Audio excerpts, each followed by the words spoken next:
the beams. It's Cast with the Dreams, podcast supreme. Fill the airwaves with steam. Kate in the mix, choreography tricks. Sipping on the brew while we jump, flip, and kick. Welcome to Coffee and Choreo. I'm Caitlin. I'm Cassidy. I'm Katie.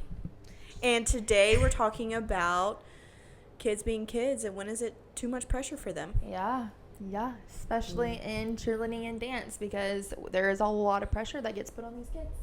Yeah, they switch from recreational to competitive, and it's a whole new world.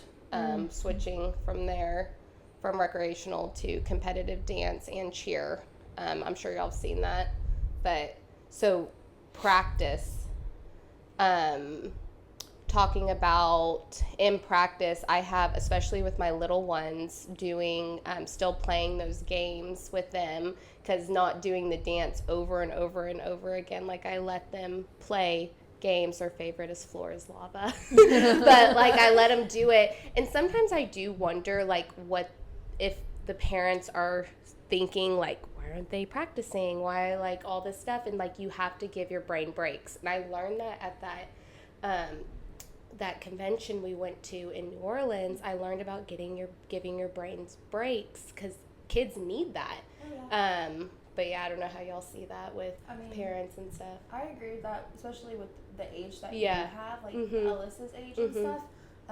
In school, I give brain breaks because when you're sitting in a classroom with these fluorescent lights and you're looking either at like a computer or a piece of paper or staring at a whiteboard, like it gets a little too much after a while. Even for me, when I was teaching, it became way too much to just be standing up there and saying the same, repeating myself and looking at the same kids in the same whiteboard. So we got up and we did brain breaks because it's needed at that age. Yeah. And I know like some parents probably see that as like, my kids aren't learning anything or my kids are goofing off, like the same like situation. Right. But really it's like, no, I'm giving them a brain break, I'm giving them a refresher, so then when it's time to buckle back down, they're like, okay, I can keep going now. Yeah, even when kids are like going across the floor and they're waiting in line to go, like it's their next turn to go and to do tumbling, or they're going across the floor and dance, like that's their time to like reevaluate, and like they don't need to be dancing every second of the entire practice. If they did that, like I promise you, I don't think they'd want to be there as bad as they do. Yeah. I think there's a couple of times Cass and I have landed in hot water with parents because from a perspective of a parent, you definitely see those kids like playing around on the sideline or in line, and they're talking, they're goofing off, they're playing around. But to me, I've told parents so many times, I'm like, we're not drill sergeants. Like, they're still kids. Like, I really don't expect, especially like my younger teams, like our tiny team last year, there was a lot of parents that they're like, they're just goofing off. And I'm like, they're okay. They're 6-7 years old. Like, if you can get them to sit and be quiet, let me know what you do, because I have no idea how you do that. And that team last year ended up being pretty successful, won several competitions, so it just goes to show that standing at attention with a bubble in your mouth and just listening to the coach isn't the only way to do something, Yeah. And it's great to like teach those, like, don't get me wrong, me and Katie did have those moments where we were strict on them when we had to teach them how to stand there and keep their eyes on us, quit looking around, all that kind of stuff.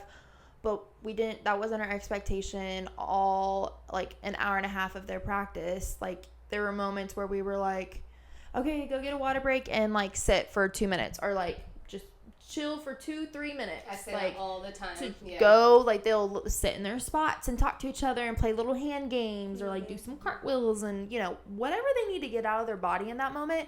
So then when time's up, we're like, okay, back to work, let's go. Like, they need breaks. They need that. Like, the young kids cannot focus for that long. And as coaches, sometimes it overwhelms us too if they don't get that break, because then we're struggling to keep them, focused and concentrating. So them having that 2 to 3 minute break not only helps them concentrate afterwards, but it helps us too. And I know a lot of people have a hard time being okay with that because their expectation is, I want my kid to be the best of the best. Don't slack. Like, don't let them slack off. Paying a lot of money. Yeah. I've heard that a lot of times. Paying a lot of money. Why are they playing around during practice? And it's you can tell them over and over again they need brain breaks and stuff, but we do it for the kids. Like we don't have to explain it to y'all. Yeah. And I say keeping a group of 4 or 5-year-olds engaged for an entire hour and doing the dance a few times and letting them play a game, that's a win. Yeah. And no one wants to leave. They all love it. Yeah. And so that's a win in my book. I think in an extreme sense too, you got to realize, especially for those kids who are a little bit older now, like 8, 9, 10 years old, they become more impressionable. And so, I feel like if you put all of this pressure on them, you're going to set them up for failure in the long run, because you're almost telling them that you can never fail. And then what happens when they do fail? Yeah. What happens when they do fall short, which is going to happen? That's Oh a my life God. lesson. Oh my God. You're setting up your kid to have so much anxiety and so much fear when you continuously put this pressure on them to perform and perform well, and that when they do fall short, they don't know what to do. They don't know what to do. They have no idea, how to handle those emotions, because they've been told this entire time that they have to be perfect, that there's no playing around and everything else, Yeah, like these kids are going to get burnt out that way. I mean,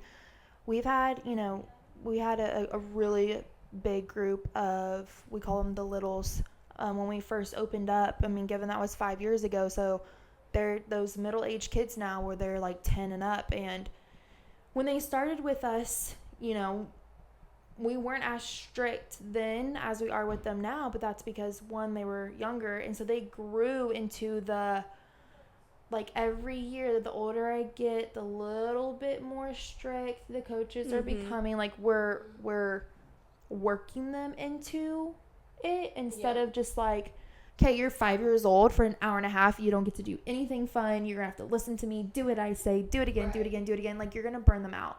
Like, kids do get burnt out easily, and if not from coaches, from parents. Yeah. Right. Yeah. And ultimately, kids are doing this because it's fun, because Right. they love it. Absolutely. They love it. And even like with my older ones, I started implementing that I learned in New Orleans at the convention, games for conditioning. And they don't even think they're working out. Right. And they love it, and they think it's so much fun, and they ask me to do it every week. I'm like, okay. That's what we do too. Yeah. It makes it like, it doesn't feel like you're working out. You're just having fun with your friends. And that's the thing, is these kids are so competitive. Obviously, they're in competitive dance and competitive cheer. Like, they want to win. They want to be the best. So when you put in those fun conditioning games where they have to like compete against each other, like they don't feel the pressure that way. Yeah.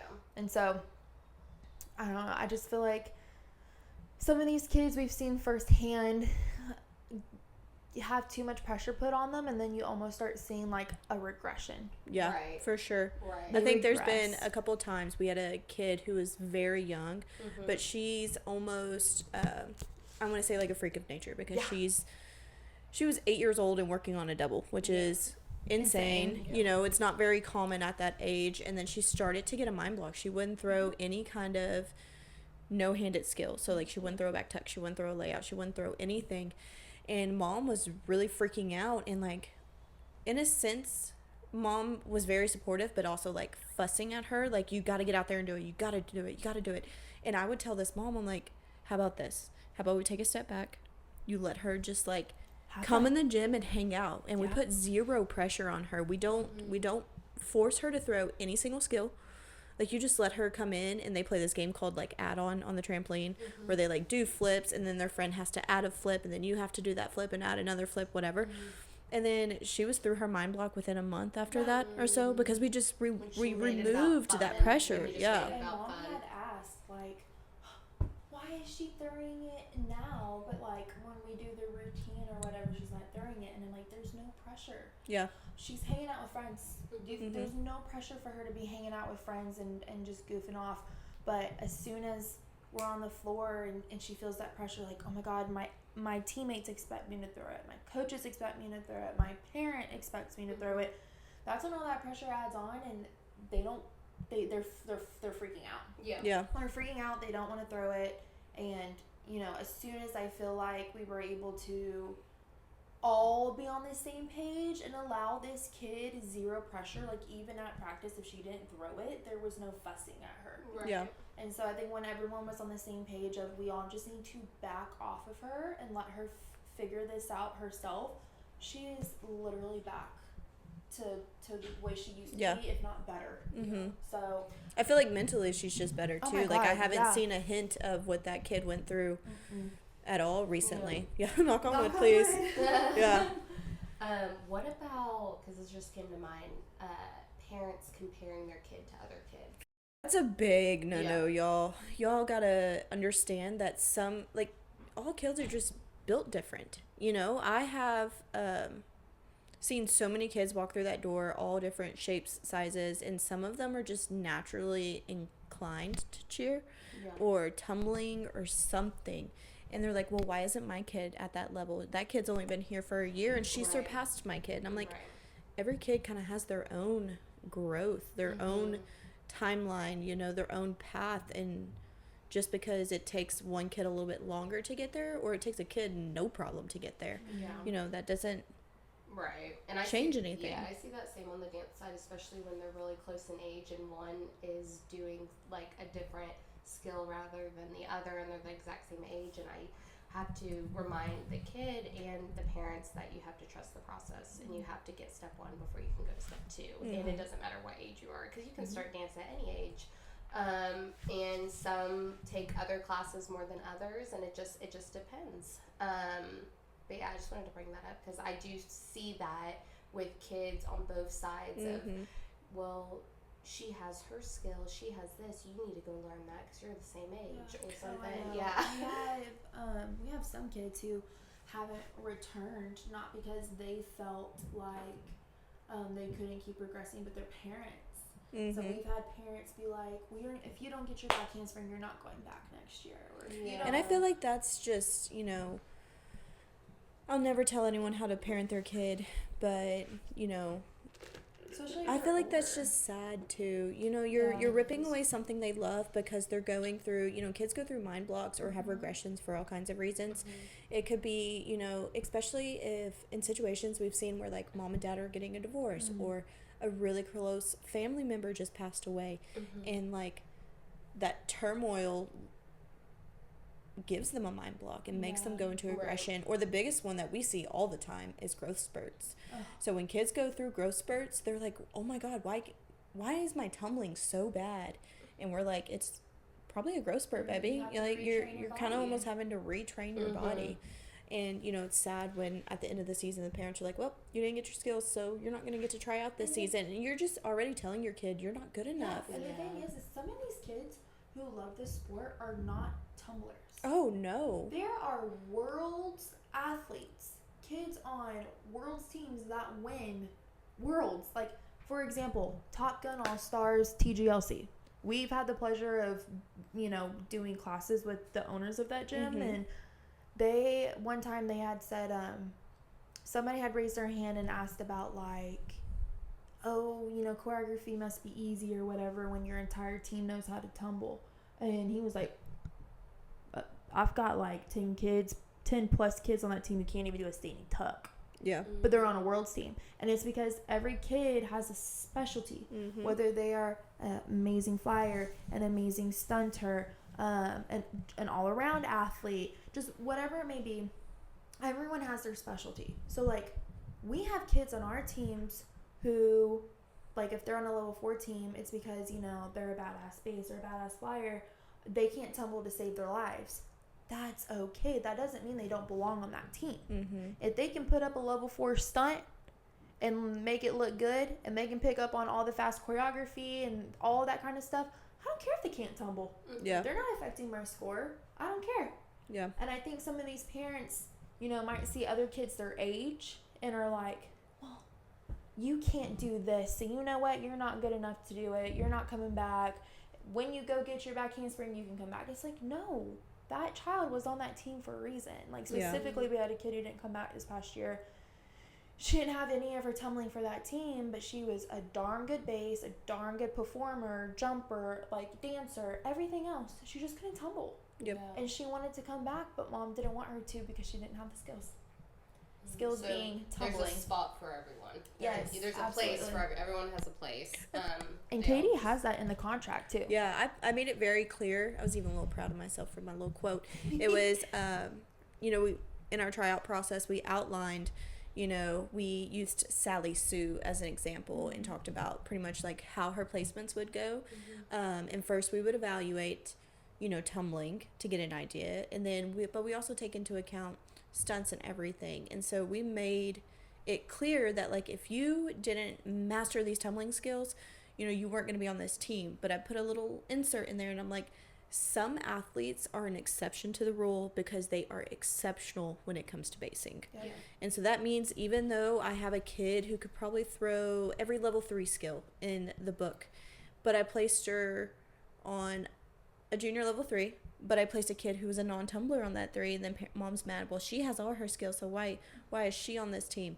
Who's going to hold up your kid? Like that level 3 tumbler could probably be 4 foot nothing and be on a junior team, but she's not a good flyer. Yeah. Like there's so many puzzle pieces when it comes to placing a team, but it's really sad to see, parents put that pressure on kids to, Think they're not good enough. think they're not good enough. Yeah. Yeah, to be on a team. Even And, though their coaches are saying your kid is good enough. Mhm. Like we've called parents and said, why are they not here? What's going on?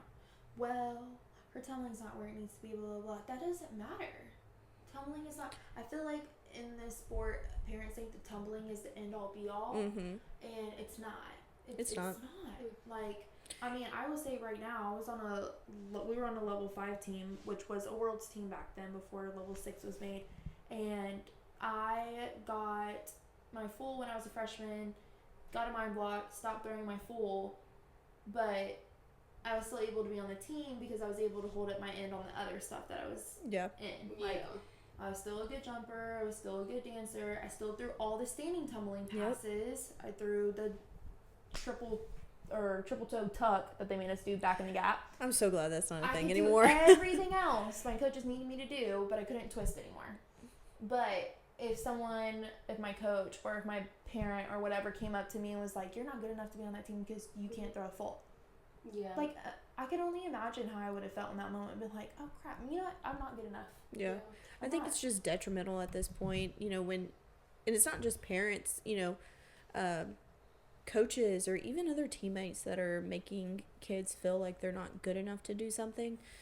That's just, you gotta imagine they're building their self-esteem at that age, and how are they gonna view themselves in the long run, and gotta place value on yourself, and people are just tearing it down. Yeah.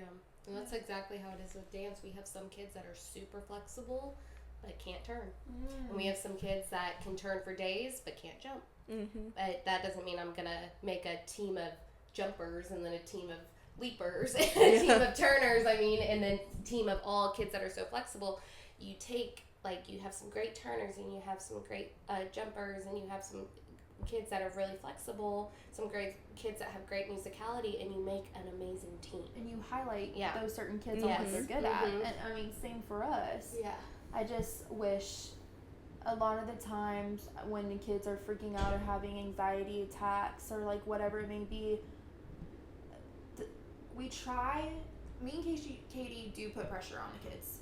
We try to do it in a healthy way though. So when we know it becomes way too much for them, we're like, just stop. Don't even worry about it. Who cares? I don't know how many times I've said, who cares if you don't throw the tumbling pass? If somebody gets mad at you, tell them shut up. Literally. Yeah. There's points where specifically a kid on our senior team, she's on and off with her tumbling.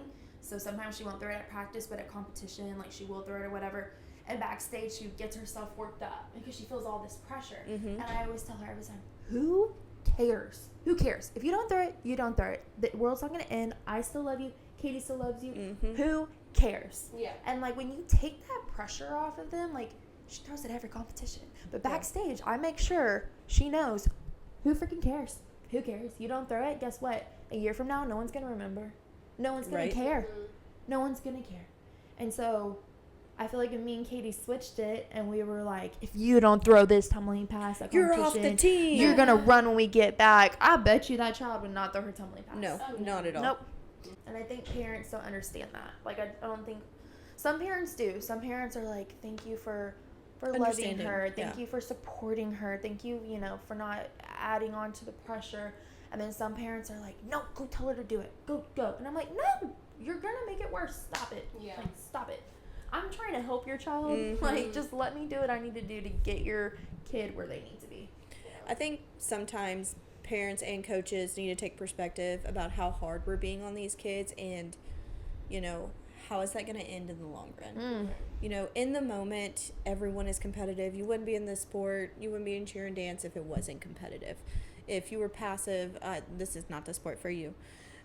But, putting all that pressure on someone in the long run, how is it going to affect them?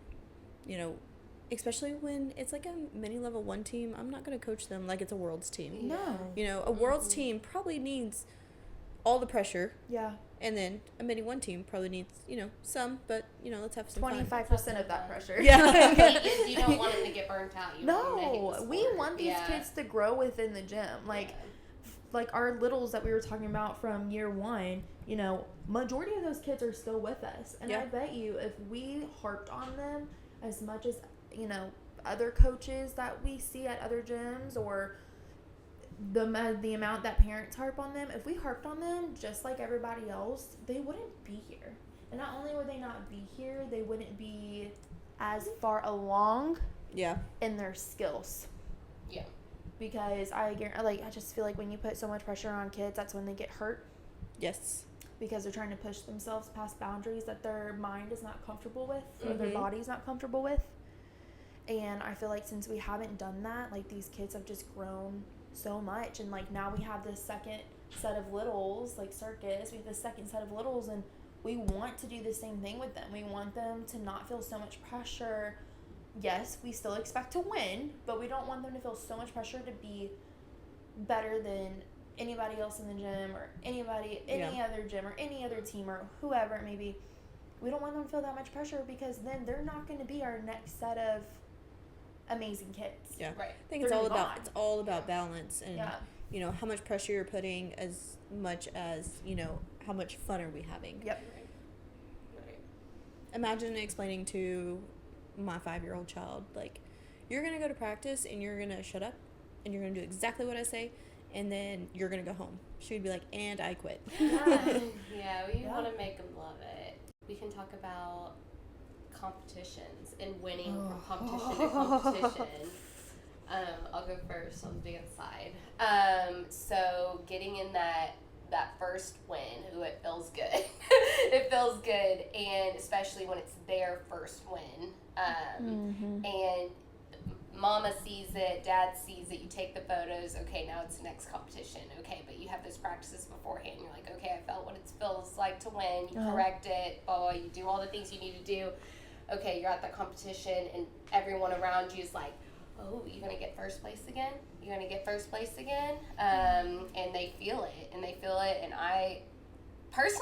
feel it too. Oh, yeah. I feel it a lot. yeah. I will swear that coaches feel it more than the kids. I feel it, and especially when you're going against like people that you're like, oh my gosh, like they're good, and Yeah. it's like you feel it, but you can't show it. You just have to be super positive at competition and remind them no matter what, as long as you do your best, I'm gonna love you, and that's all that matters. Yeah. And then they might not get first, and you see it on their face, they're crushed. And they felt the pressure, and they felt like they disappointed their mom or me, and they didn't at all. But yeah, going from that to that to that, because I hear it like, you got to get first, you have to get top 5, and that's a lot. Because I've had kids backstage, like, and they're like having a panic attack right before they go on stage. And it's all silent. They're screaming. I feel like my thing is you better not get last. Right. That's my thing. Yeah. Don't you dare get last. And Yeah. and I said this to our senior team last night because we were talking about their first competition and who's in their division and stuff, which is really good gyms. And I said, look, if you get last because you crashed and burned, I'm going to be upset with you. I'm going to be mad because Yeah. then we're going to come back and we're going to have to be harder on you at practice. Yeah. But if you get last because you barely got edged out, because you hit, you did your job, but you barely got edged out, that's a different story. Yeah. Right. Yeah. I guess dance, like if you go up out there and you don't give it your all, you don't smile, you don't like perform like you do in practice, you forget your dance, like yeah, you got what you deserve. Yeah, what you deserve in a sense, yeah. And that Exactly. is what it is. But if you go out there and give them your best, and it's still like Not wasn't enough to get first, but it was enough to get second, third, fourth, whatever. Be proud. I'm proud of them. Be proud. I think especially in cheer and dance, since I played every single sport growing up, played basketball, softball, volleyball, track, everything, to me, cheer was the most pressure out of all of them because it was like a one-shot chance. Yeah. You know, in basketball, if we were losing, we knew we were losing. So, you know, we could make up a game plan to come back and win. Same for, you know, softball or volleyball or anything like that.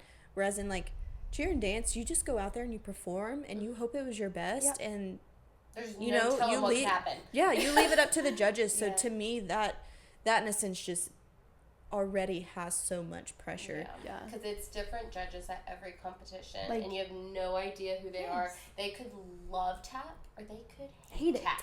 And that's the thing, like with routine creativity for cheer, it's so biased. Like sometimes we have high creativity because the judges liked the way we implemented or how we did our tumbling or how we did our stunts, whatever. And then one judge would be like, oh, lacked creativity everywhere. Like Yeah. did not like it at all. And it's so difficult because you don't know whether you need to change your routine or not. And every judge is different. Mm-hmm. Yeah, Yes. and that drives me crazy because you do wonder, like, do I need to change this? One judge loved this turn sequence, and one said it was a mess. Yeah. So it's like, okay, I'm going with this one. And then that right there, like, you know, 2-day competitions with me with cheer.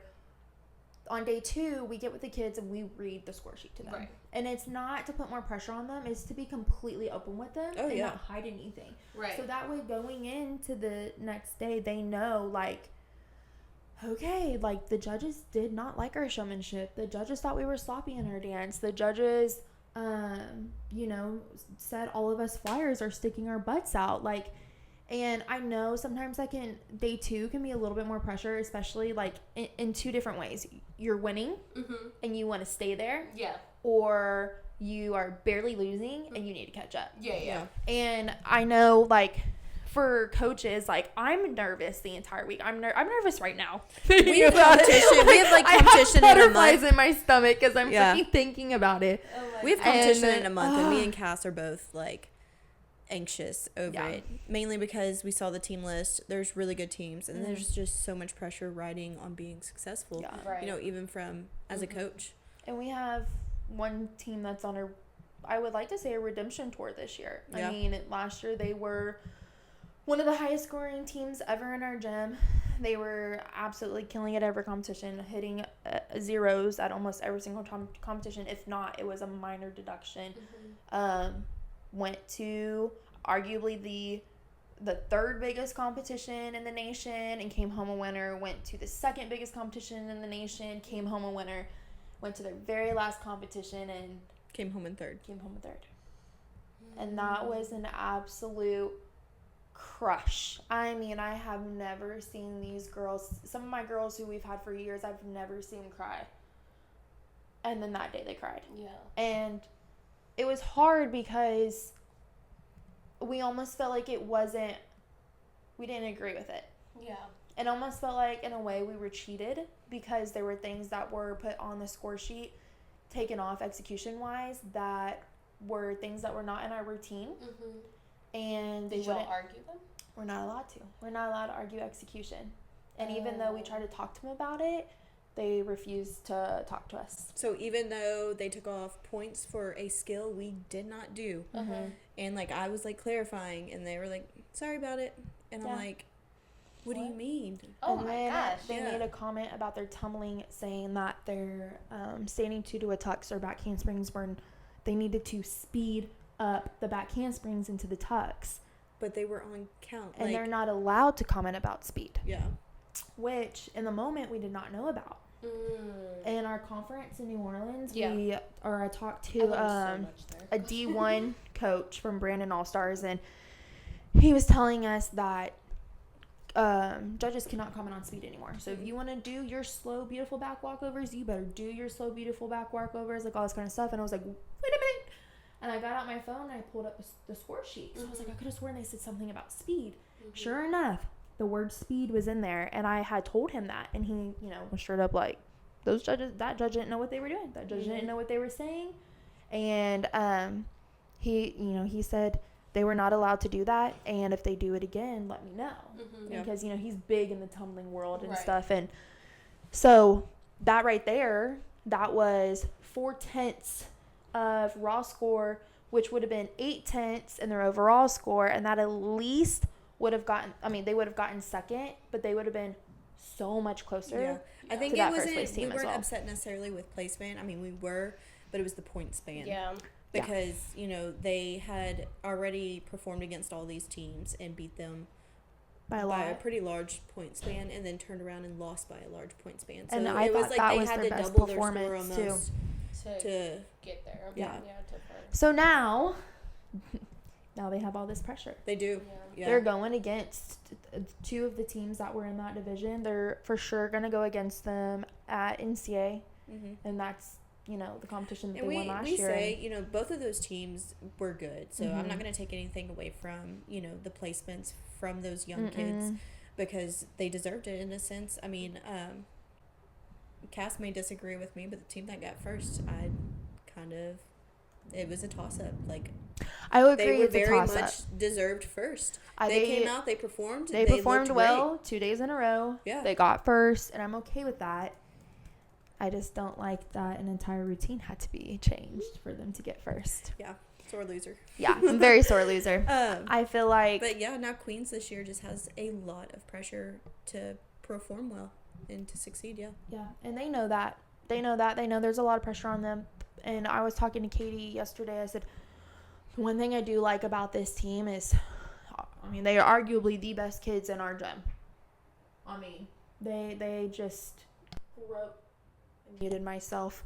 They grow so much and so fast in their skills because they literally live in this gym that I was telling her, I feel like our kids don't get easily intimidated. Like that group Oh, of they don't kids, know. They do not get easily intimidated. Some kid at a cheer competition could walk up to them and do this to them, and they would just go and just walk away. Like, Yeah. they are not intimidated. That they know that they are amazing, and they'll go out there and give 110%. But at the same time, if they experience a loss, it hurts. Yeah. It hurts them. And I don't want them to feel all this pressure. I know they already do. But sometimes you kind of just, God's got a plan. They weren't meant to win. They weren't meant to win. Yeah. So, I think in a sense of it all, there's a healthy amount of pressure, and there's a healthy way to put pressure on athletes. We can't be degrading athletes in order them to feel the pressure. Right. We don't compare them to other kids. It's just all about doing it in a positive way. Right. Right. yeah, I feel like with competitions, parents also have this expectation of, well, my daughter's team hasn't won a single competition. It's like, okay, well, let's talk about the division that your kid's in. Yeah. Are they in youth level 1? Are they Right. in junior 2? Is there our first competition? We've got 14 teams in junior 2. That's a lot for a local one-day competition. That's why I hate cheer sometimes, because people measure their success on their placement, and so if they're not first, they're not successful, and that's just not true at all. Are they hitting zeros? Are they better at the third competition than they were the first competition? Like, are we seeing growth within the team? Like, to me, that's what matters. Again, I do not like getting last, but are they getting better? Yes? Okay, cool. I'll take it. Are you giving 110%? Are you going out there with a smile on your face and enjoying it and at least trying? That's all I care about. And sometimes I just wish parents would see that that's all. Like, I know it's a lot of money, and I know a lot of parents have the mindset of, I pay for my kids to win. I love that you're competitive. I love that parents are competitive. I love that they want their kids to win. Yes. And then they aren't just like, it's whatever. Yeah. But at the same time, you have to be realistic with, like, is your kid's team, you know, the best of the best where they should be winning? Or are we just this year we're just a little bit behind and we really just need them to go out there, hit zeros, and try their best to be in top 3. Like, Right. Yeah. sometimes we have to be realistic with our expectations, and sometimes these teams surprise us and they just do so much better than we thought. Yeah. Like, we had a level 1 youth team 2 years ago that we were expecting them to not do very well at any of the major competitions, and then they won their very first competition And then got 5th at NCAA. and they got 5th at NCAA. They moved up 2 whole spots on day 2 and got 5th at Yeah. NCAA. And But they were that like, was out of "What?" like 15 teams. Yeah, you know, it was out of a 14 lot teams. of Yeah. teams. And sometimes when you lay off that pressure and quit telling them, like, you need to win, you need to win, you need to win, they'll do so much better. They'll do so much better. I mean, especially the younger kids. You can't put that much pressure on the younger kids. Senior teams, I feel like, are a little bit more different, Yeah. especially if they grew up in the sport. Mm-hmm. And I will say, I still don't think me and Katie put as much pressure on our senior team as a lot of other gyms do. Like, I feel like if me and Katie were even harder on them, it would almost be not beneficial.